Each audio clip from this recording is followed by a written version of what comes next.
The brand new season of Love is Blind is out. It is filmed in Denver, where I live, where I have done all my life pretty much. Let's get into it because this is not a good representation of Denver. And I want to tell you why. Okay, but I also have to get ready for clients. So where to begin?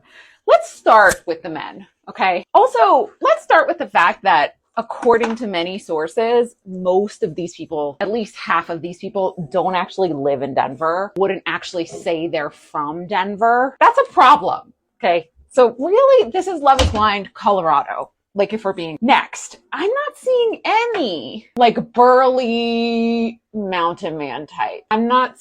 There's one CrossFit bro. There's no burly mountain types. There's uptight mountain guy who buys and sells luxury watches, aka lives off his parents' money, right? Who lives in Dillon. Dillon, Colorado is an hour and 15 minutes from Denver. It's in the mountains. It's not Denver, right? So that's that. But no burly mountain men. And in all my time dating here and being on the apps and just being out, you're going to find a lot of men who wear plaid, who have beards, who are tall, who are fit, or who have beer bellies. It's really equal. So I didn't see any of those men on here. None whatsoever. Okay. So they definitely are missing out on a major cross section of men in Denver. And I have a theory about why they were unable to really capture the true essence of Denver men, by the way, which I'll tell you here in a sec. So they're missing out on that. Strange noise. Okay, so they're missing out on that. Now, they're also missing out, frankly, on attractive men. Denver has some hot men. And by the way, burly mountain man is not my type. I like them polished. I like them refined, but not too refined. I don't like them uptight. I like them fit. I had no trouble dating here. No trouble. The issue with Denver, which has the nickname of Menver, is that there are so many men to single women.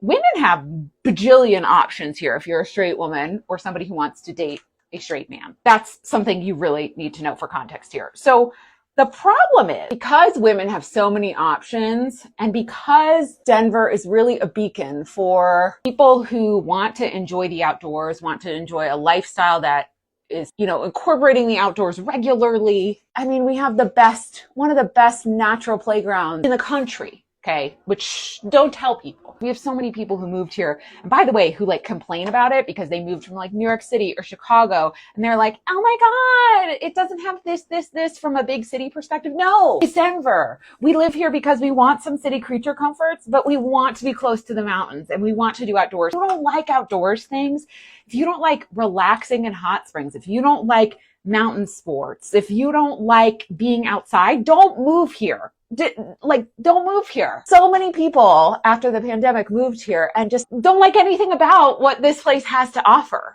But Denver is truly awesome for that balance of city creature comforts and the outdoors. And I'm obsessed with it. And we have 300 days of sun. Okay. So anyways, they are not representing men here. They don't have enough hot men. They don't have enough burly men. They don't have enough mountain men. I will tell you, they have one man who really, really does exemplify Denver dating, and that is Blake. Okay, so Blake leaves because the person he says is his best match left, and so there's nothing there for him, and he feels like he's just not going to find someone because she left. Blake is Denver dating. Blake is Denver men. So here in Denver, and I bet a lot of mountain towns that are near city and urban places have this issue, but we have something we call Peter Pan syndrome, which is men who are I never want to grow up, right?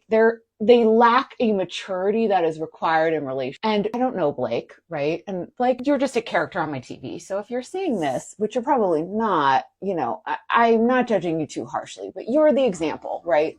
That they're putting out there. Peter Pan men just lack some maturity and some ability to commit, right? And that is a very common issue in Denver dating. Very common. Men will go into it saying, oh, I want a relationship, I want a long-term commitment, and then they'll find the dumbest reasons why they don't want to be with someone. Also, lots of love bombers. So, what is it? Tony, who decided he wanted the more sophisticated name on there. Also, perfect example of Denver dating, right? And this is the reason why I think they were unable to really get a cast on the male side that represents Denver well, is because a lot of men here don't want to get married would never trust a process where you get married that quickly. Like that's absurd, because in their heads, they're like, yeah, I want to get married and have kids, but they have to be all these things that are just they're never really going to find. So until they like get over that, it's just not going to happen.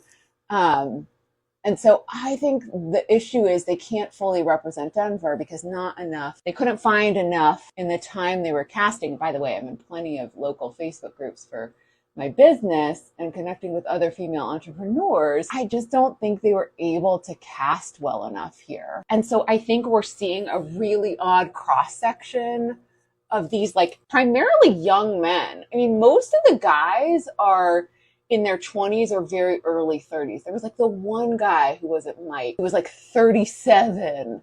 It's just like not true. Denver has a lot of older dating. It would have been super duper interesting. Denver has a lot of people who don't want kids. It would have been so interesting if they had casted 35 plus people who don't want kids. Because I think if they did that, they probably would have gotten a better representation of what Denver people really are like, what they're looking for. And maybe they'd get more attractive men who have their shit together, who, you know, are ready to commit, but they just wouldn't want kids. Like, I've never seen so many people say they want kids on one of these seasons. Like, kids came up like first in so many of these conversations.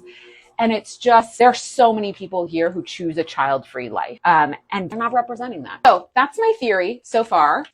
I'm going rogue here with posting this. So let me know if you like this. I am watching the whole thing and I can go deep on some of this. And I could talk to anyone about Denver dating. I think I listen to all kinds of podcasts. I still love love and relationship podcasts, even though I am engaged and planning to never be single again.